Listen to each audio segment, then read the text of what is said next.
So this is Phthalo blue. It's got a lovely spelling there, Phthalo, and its name originates from Greek, the Greek language. It's short for phthalocyanine blue, which is the name of its pigment. It's high staining, which means that once it's down, it's quite difficult to remove. But anyway, I like the colour at the moment, and it works well with my colour palette.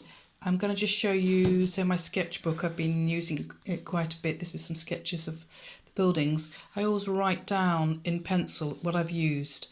So I can see that I've actually mixed a bit of cobalt blue with the phthalo there, possibly to make it just less bright turquoise.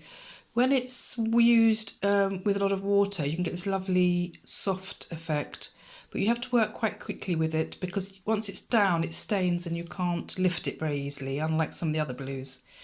But it just goes nicely with the burnt sienna and the raw sienna, I think. So it's a greeny blue, so it's called we call it a cool blue because it has a yellow bias. And for you to understand, I think, just if you don't already know about cool and warm colours, I'll just see if you can see the difference yourself between these blues. So I've written down here cool to warm here. So if we do the phthalo blue, it's quite intense, but it has that slightly greeny tinge to it. When I say greeny, I mean it's just sort of turquoisey. You see there. So now I've got some blue on my paintbrush, which I don't want to waste. So I am going to get my sketchbook, and that will create a lovely background at some point for another painting. And the randomness with which I'm using this will actually add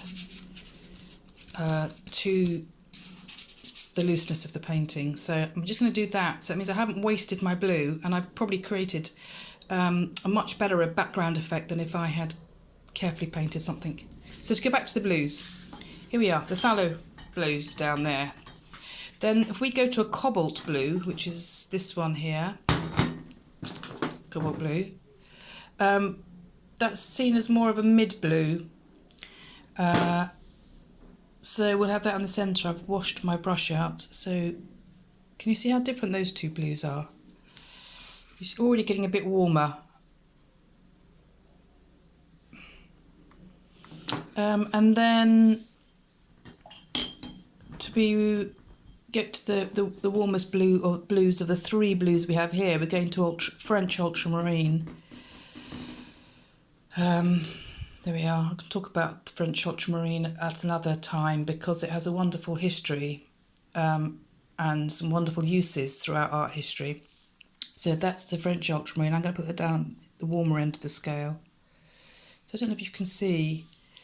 Again, I don't want to waste that blue, so I'm going to just put it,